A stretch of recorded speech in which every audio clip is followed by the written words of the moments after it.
पुण्यातील एनएसयूआय आणि अभाविपचा राडा झालाय। काँग्रेसचे 2 कार्यकर्ते यामध्ये जखमी झाले। जखमींवर पुण्यातील संचेती रुग्णालयात उपचार सुरू आहेत। काँग्रेस नेत्यांनी यावेळी जखमींची भेट घेतली।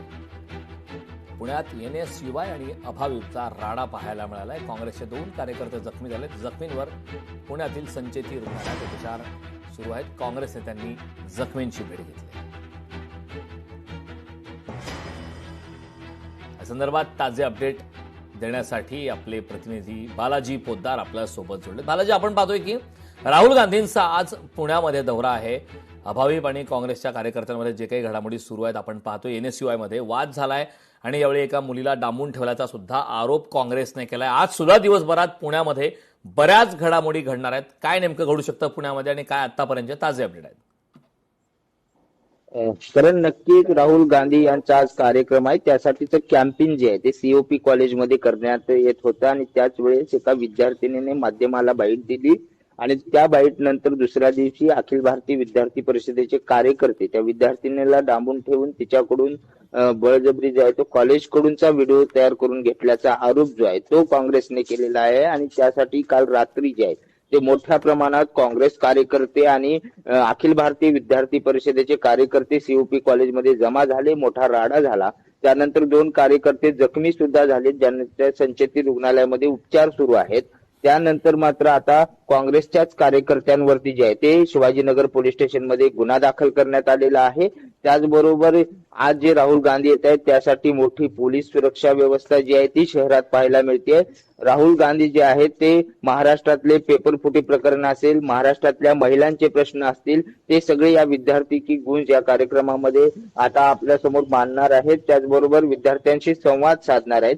खास करून सावित्रीबाई फुले पुण्याला सावित्रीबाई फुलेचा मोठा इतिहास आहे, त्यामुळे फक्त मुलींशी जे आहे ते हा सगळा संवाद आहे आणि त्याची तयारी जी आहे ती गेल्या 8 दिवसापासून काँग्रेसचे सगळे राज्यातले नेते जे आहेत ते ठाण मांडून इथे बसलेले होते, प्रमुख नेते बसलेले होते।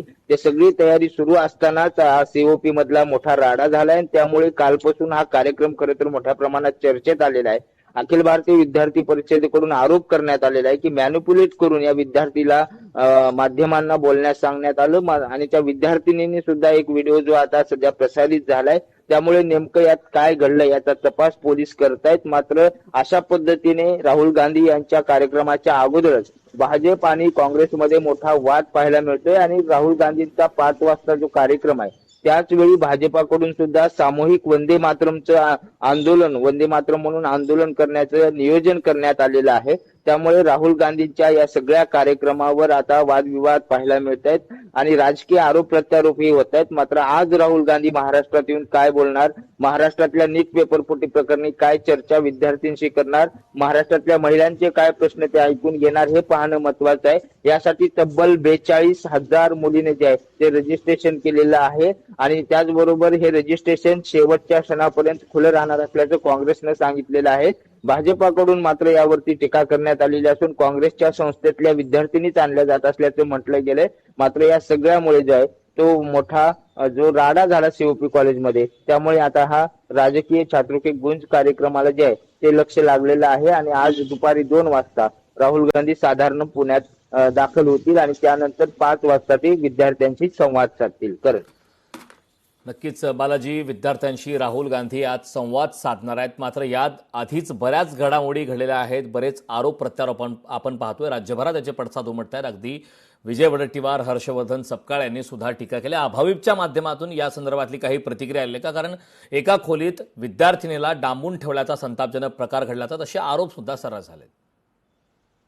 कारण अखिल भारतीय विद्यार्थी परिषदेकडून सांगण्यात आलेलं आहे की या विद्यार्थिनीला काँग्रेसवाल्यांनी मॅनिप्युलेट केलं आणि काल माध्यमाला बोलण्यास सांगितलं। मात्र तिची जी वस्तुस्थिती आहे ती मात्र वेगळी होती आणि त्यासाठीचा जो व्हिडिओ आहे तो कॉलेजकडूनच सांगण्यात आला की नेमकी वस्तुस्थिती काय, तू किती फी भरली, त्याचे 2 वर्षाचे किती पैसे होते आणि तुला काय या सगळ्या सुखसुविधा मिळाल्या याचा व्हिडिओ ऐच्छिक म्हणजे इच्छा असेल तर करून द्यावा असं कॉलेजच्या विद्यापीठाकडून सांगण्यात आलेलं होतं। मात्र त्यानंतर अखिल भारतीय विद्यार्थी परिषदेचे काही कार्यकर्ते जे आहेत ते या हॉस्टेलमध्ये गेले तिथं हा व्हिडिओ बनवला असा आरोप आहे। मात्र हे सगळे आरोप जे आहेत ते अखिल भारतीय विद्यार्थी परिषदेने फेटाळलेले आहेत।